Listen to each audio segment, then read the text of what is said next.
It has been 237 days since Andrew Brown Jr. was shot and killed by the Pasquotank County sheriff deputies.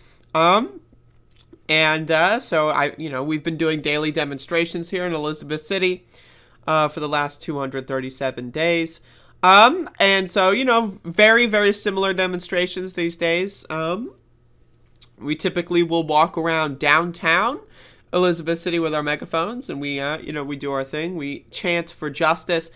Sometimes we get people that, pull over, ask us about things, and we tell them what's going on. And a lot of people, follow the case just via our protests because we try to update and include new details in our chants. So we've had a lot of people that have stopped us at the end of our demonstrations and ask us, the only reason they know about the updates to the case, like, for example, Deputy Daniel Meads modifying his magazine, is because they hear our protest every day on the way home from work and that kind of stuff. So even though there's not that many people that do actually protest as compared to what there used to be, the effect is still having, there is still an effect in the community. People are still learning about what's going on, keeping up to date, and so that's a good thing. But again, we've been out here for 237 days, walking through downtown Elizabeth City, North Carolina. For those of you that don't know, again, on April 21st, Pasquotank County Sheriff deputies went into Elizabeth City and shot Andrew Brown Jr. in the back of the head.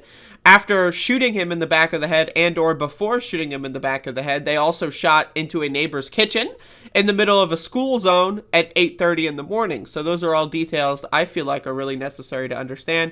The warrant was unsigned, and they lied about what the warrant was for the first week. They said it was an arrest warrant, then they said it was a search warrant, then they said it was an arrest warrant, then they said it was a search warrant. So we don't even know what the fuck they were talking about. And again, right after killing Andrew Brown Jr., Deputy Daniel Meads immediately began to modify his magazine to hide the amount of shots that were fired because he knew what he did was unjustified. He then lied to investigators about how many shots he fired because, again, he was trying to cover up how many shots he fired because he knew what he did was wrong. But again, it's America, the United States of America, land of the free, right? So what happened afterward, right? They shot and killed someone, so they went to jail, right? They shot into a neighbor's kitchen, almost killing someone else. Completely irrelevant to the case of Andrew Brown Jr. They almost killed someone else. So clearly they're going to be in jail, right? Like they have at least pending charges, right? Wrong. Actually, they got a raise, they got paid vacation, they got several hours of overtime, and they got to ride in the Christmas parade. You're thinking, what the fuck? That's what I would be thinking. Now, again, I like to liken this to the case of Breonna Taylor in Kentucky. What happened with the officers when they were charged with the murder of Breonna Taylor in Kentucky? Well, the ones who murdered Breonna Taylor got off. They're good. But one of the officers that night got charged for wanton endangerment. Why? Because when they tried to murder Breonna Taylor, when they attempted to assassinate an innocent American civilian, they missed. And their bullet went into a neighbor's apartment. And so they got charged with wanton endangerment. Now, so we look at Pasquotank County deputies here. The same instance. One of the deputies, we don't know who it is yet, fired into a neighbor's kitchen. Could have killed them. Are they going to get charged? Nope. Because this is America, motherfucker. This is the land of the free.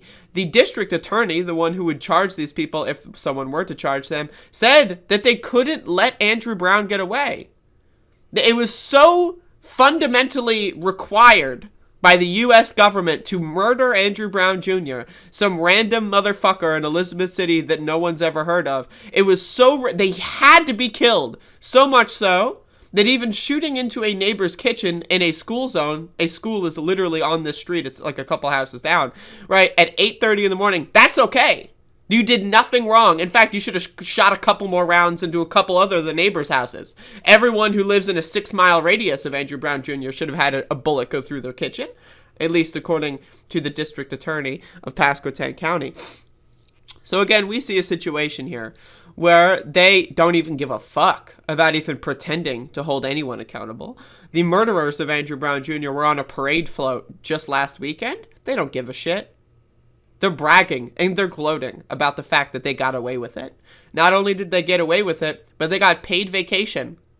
During a historic depression, an economic failure in this country, right? During a pandemic where people are losing their jobs, right? All you got to do, go to summer camp for 8 months. You get to murder anyone you want, and then you get 2 to 3 months of paid vacation. But then wait, there's extra. Because as soon as you get back in the office, you get a raise. And then you get overtime assignments where you sit in your car and chew tobacco and drink whiskey and do nothing and collect that sweet, sweet overtime. Because this is the US of A. Where if you're anyone else, if you're at a Bojangles, if you're at a Sonic, if you're at a Wendy's and you kill someone, shoot them in the back of the head, you go to jail. If you're a police officer,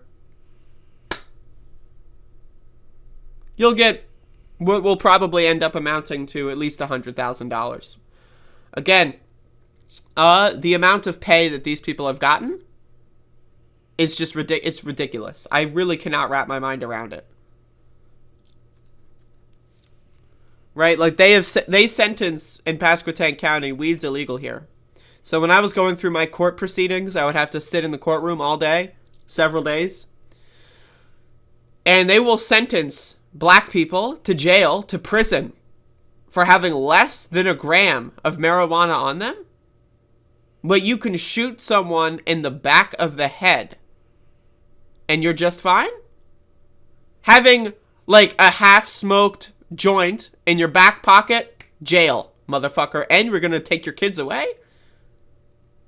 But shoot someone in the back of the head in a school zone, shoot into a random person's kitchen, nearly killing them, shooting into a school zone. It's just another day in Pasquotank County. This is how things are done here. Shit fucking sucks, folks. I don't know what to tell you. This country is garbage.